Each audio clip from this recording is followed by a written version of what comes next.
In the name of Allah, the entirely merciful, the especially merciful. My dear brothers and sisters, in this short video, I want to mention and talk about how to pray Eid Salat for the sisters that they usually always at home and they do not go to mosque, and also for those brothers that they do not go to mosque now because coronavirus. First of all, that Salat al-Eid, you can pray alone or Jama'ah. It is same thing. You do not have to go to mosque to pray Salatul Jama'ah. Some they say that if you do not go to mosque, your Salat is not acceptable. That's not true. The main thing that ulama they say, you can pray Salat al-Eid at home alone, or you pray it in the masjid with the imam and other. For sure, if you pray in the masjid, it's better. But nowadays we are banned, we are not allowed to go out. So wise, if you pray at home, you can pray alone or together with others as well. So sisters, usually the sisters, this is what happens to them, that they always pray at home. Even without the coronavirus, without anything, they still pray at home. And that's why this video is good for them as well, that every year they should pray Salatul Eid at home, even alone by themselves.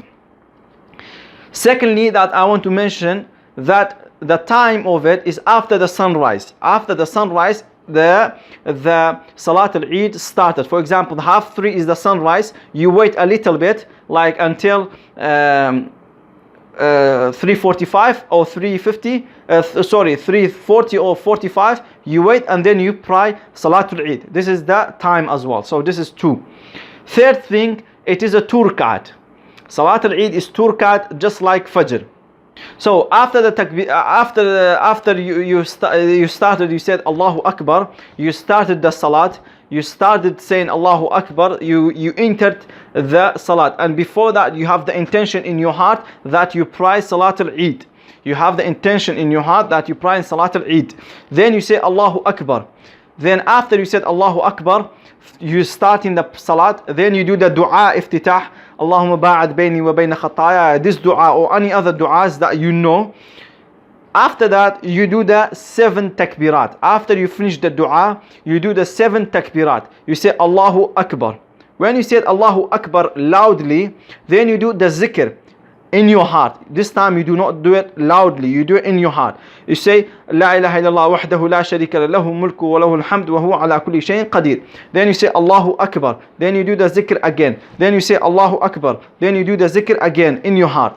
This one you have to do 7 takbirat. It has to be 7 takbirat. With the first one it becomes 8. All of it becomes 8. Then after that you read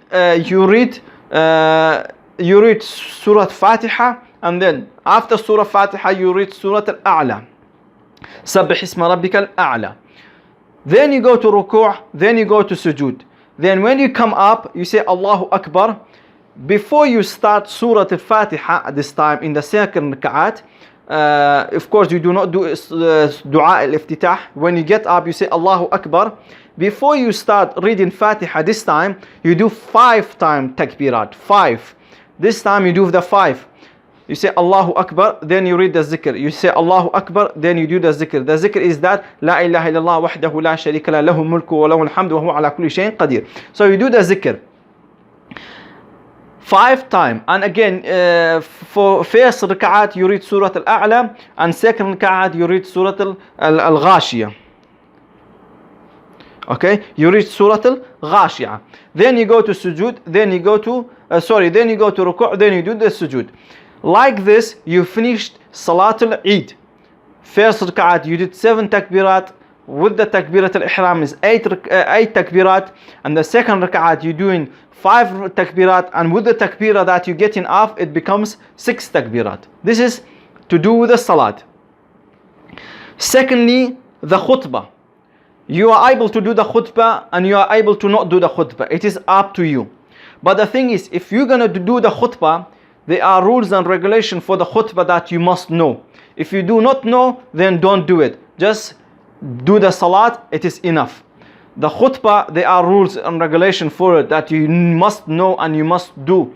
So if you do not know how to do khutbah, it is best to leave it and don't do it. Just do the salat, it is enough. And another thing that I want to mention is that ghusl that you should do ghusl when you do when in Yawm al-Eid.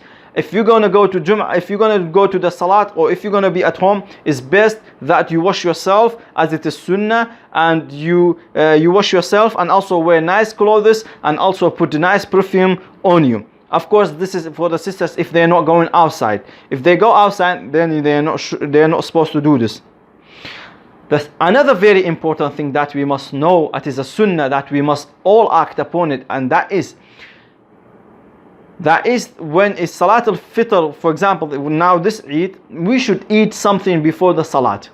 Like the Prophet Muhammad sallallahu alaihi wasallam used to eat something like tamar, dates. You should eat a couple of them before the Salat, and then you pray the Salat. And opposite the Eid of Hajj, Udhiyah, you be opposite that you do not eat anything there. But here in Ramadan, you eat something before you do the Salat.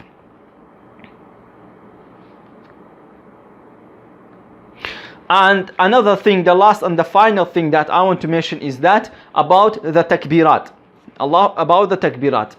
After Salat al-Maghrib, after the Maghrib Salat, after it's mentioned that tomorrow is Eid, then the takbirat of Eid, Allahu Akbar, Allahu Akbar, Allahu Akbar, La ilaha illallah, Allahu Akbar, walillahi alhamd, the takbirat that for Eid you do after Maghrib, then after Isha, then after Fajr, until you pray Eid.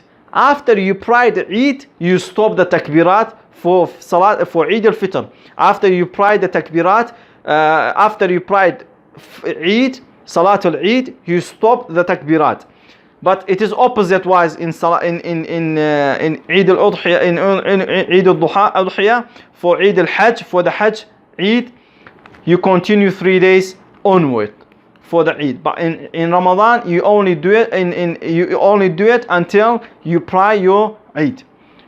Jazakallah khair, barakallah fikum, my dear brothers and sisters. Hopefully you benefit from this, and I hope you share this video so that all the brothers and sisters are aware of how to pray Eid at home, because they are not able to go outside, and especially the sisters that they always at home and they need to know how to pray Eid. I hope this is clear. Jazakumullah khair. Assalamu alaikum wa rahmatullahi wa barakatuh.